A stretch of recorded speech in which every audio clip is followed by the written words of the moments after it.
News that has just come through to the newsroom.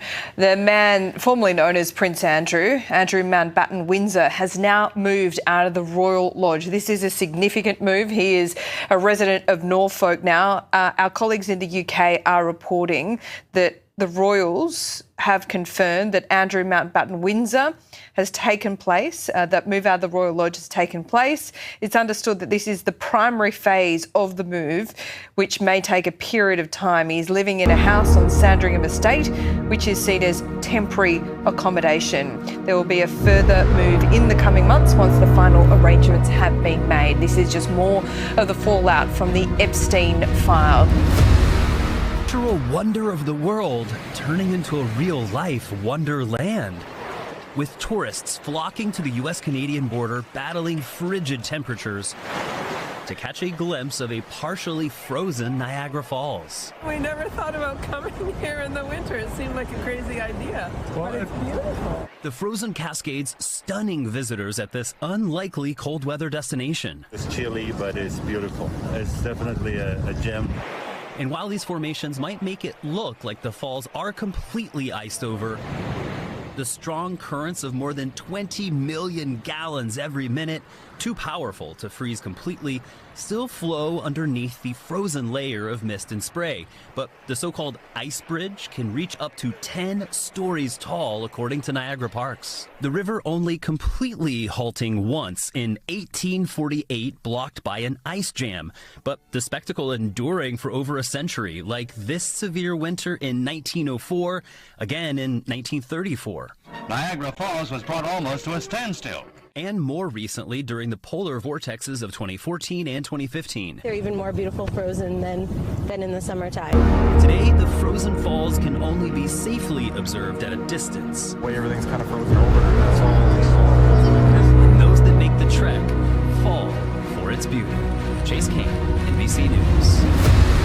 Police call one of the biggest drug busts on record there. Nearly 700 pounds of cocaine worth $20 million found in the car of two suspects in Plainview. Eyewitness News reporter Lindsay Tuckman live there with the details. Lindsay. David, it was in this hotel parking lot that I'm standing in right now that police say they found that $20 million worth of cocaine. Two men were arrested, but prosecutors are looking to upgrade the charges now to include drug trafficking just because of the sheer amount of drugs that were found. 312 kilos of cocaine, almost 700 pounds, all found in this car last Thursday in Nassau County. 40-year-old Michael Vieira and 35-year-old Daniel Santana arrested and charged in the drug bust. Looking at it all here in this auditorium right now is staggering. The $20 million street value, I think, is a conservative number. When this gets cut up and sold, these individuals would have been very, very rich. Nassau County Police say narcotics officers were staking out the parking lot of a Holiday Inn in Plainview when they saw what was believed to be a sale go down. They approached the truck with the defendants inside and saw cocaine in the front seat. They got the two individuals out, they placed them under arrest, they opened up the trunk of the pickup truck, and this is what you got, 312 kilos of cocaine. The suspects were arraigned and charged with criminal possession of a controlled substance in the first and third degree. The two men are from DeLand, Florida, but according to officials, they also previously lived in Puerto Rico, where they had faced homicide charges. Nassau County executive and a Republican gubernatorial candidate, Bruce Blakeman, spoke about the massive takedown.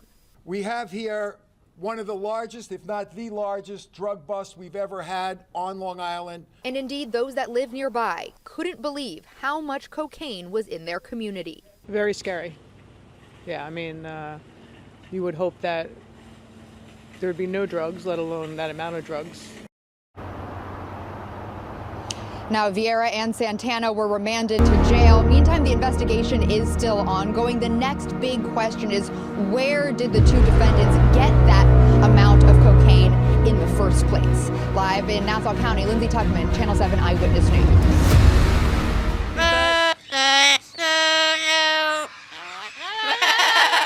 With this jolly jingle and a warm welcome, you'd be forgiven for thinking these colourful creatures are the stars of this wildlife sanctuary on England's east coast.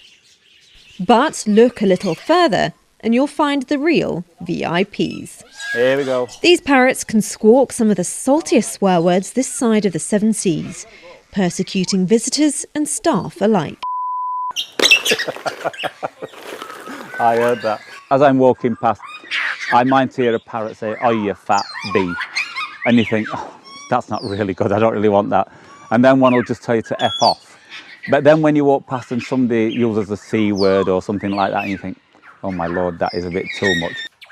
Their swearing has shot these parrots to international stardom, with fans flocking to hear England's famous foul-mouthed birds. I'm not offended, so don't bother me at all. Yeah. You're not offended either, No, right? no, not easily offended. No. To be honest, when they're mixing with the other parrots, I think they'll probably just stop swearing with a bit of luck and be like parrots should be. All behave yourself. Thankfully, the staff are just as entertained as the visitors. You can never tell them not to because we laugh too much at it. So the public love it as well. When they come up and the parrots are talking to them and they tell them to go somewhere, the laughs that you get, you can hear them across the park, which is just, it's really nice to hear. Blame lies with 5 particularly profane parrots. Sanctuary CEO Steve took them in from private homes during the COVID pandemic. To his surprise, all 5 could swear. Concerned they'd ruffle a few feathers, Steve hatched a plan. We integrated them to a bigger group of parrots. And most parrots, they learn all the common noises like vehicles reversing or microwaves or you can hear like telephone noises. And the general idea was if these rogue parrots heard more of the common noises, they'd stop using the swear words. It didn't really work. There was 1 or 2 of them that picked up the swear words. These highly intelligent African greys are quick learners. And with another sound now picking up steam, Steve has a new problem on his hands. People teach them farting noises. And they do it at the most inopportune times and I can hear them. And they'll do everything from a very short noise to a really long noise. Then his head starts bobbing and he starts laughing himself and walks away. And you think, oh no, not another one. So between swearing and farting, I don't know if it's a good place to bring your kids. To Steve's relief, the parrots across the sanctuary are still PG. They're yet to pick up the profanities, but they do hear their naughty neighbours.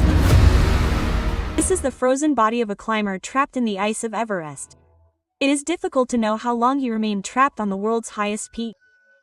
But with global warming, the ice is melting and releasing from its entrails the remains of many climbers who lost their lives trying to climb the mountain. The army is not at ease with these ghosts of Everest and has decided to bring them down. This month, a cleanup campaign has therefore launched an assault on the 8,849 meters mountain and neighboring peaks to bring down his forgotten remains, as well as 11 tons of waste. A macabre, difficult and dangerous mission.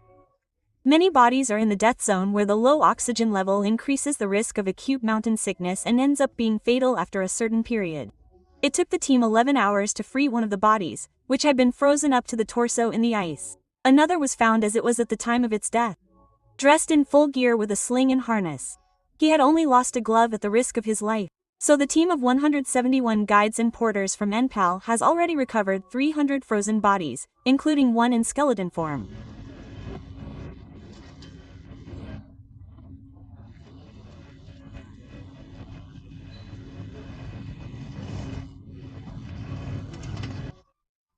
And there are hundreds of bodies like this.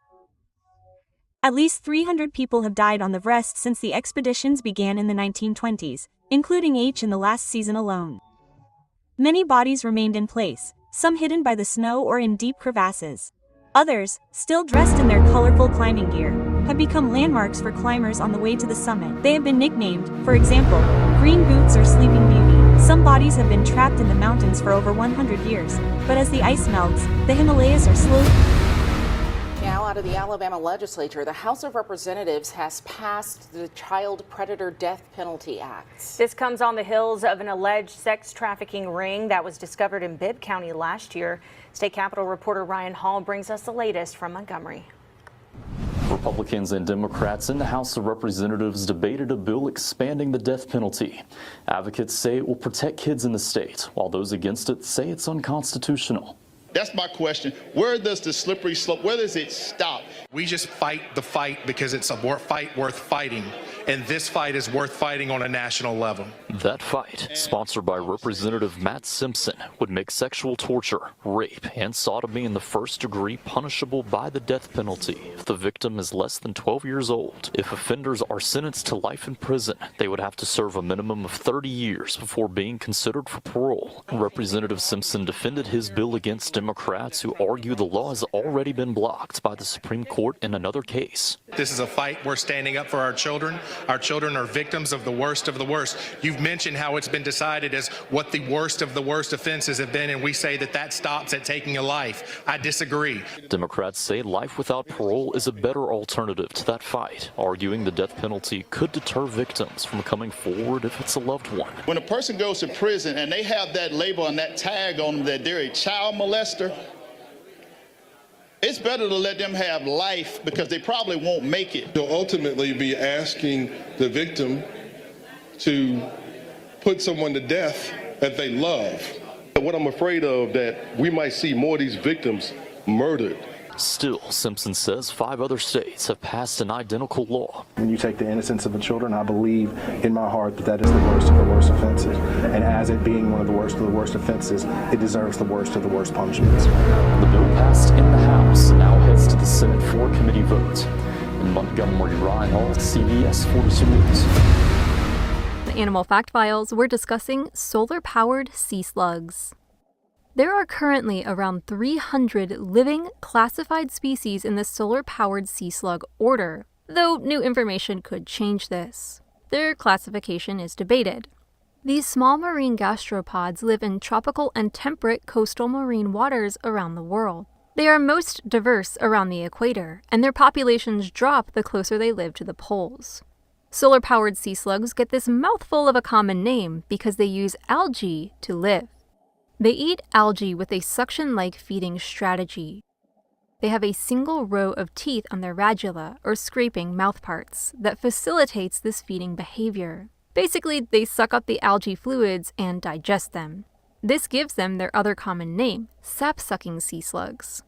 Though they eat algae to live, something that stands out is that they don't digest the algae chloroplasts.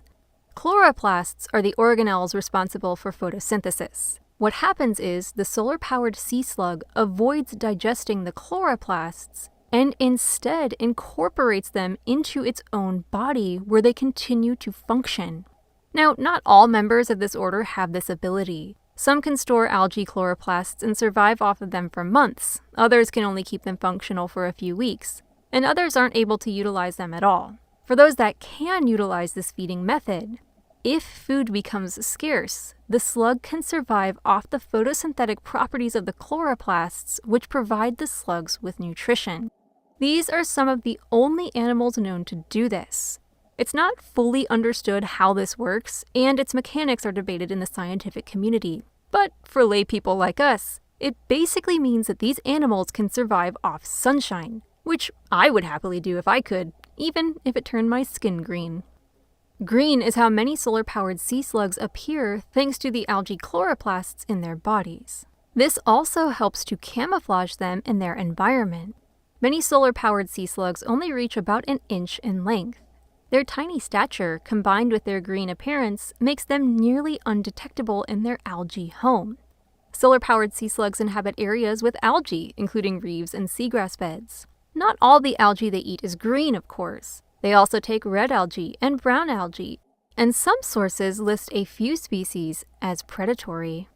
Some solar-powered sea slugs have shells, and some do not. Like sea angels, some may begin life with a shell, but then lose it as they mature to adulthood. An amazing note on some of these animals is that they're bivalve gastropods. They have 2 shells. This is otherwise unknown in gastropod animals, and, in fact, fossilized bivalve solar-powered sea slugs were believed to be actual bivalves, like oysters or clams, until they were seen alive.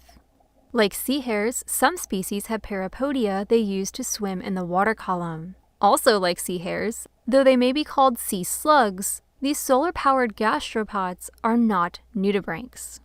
In lab settings, solar-powered sea slugs have been observed, on rare occasions, to decapitate themselves, like flatworms who can regenerate from detached body pieces. The decapitated heads were able to regenerate a new body within a month's time. The lost bodies, however, did not regenerate.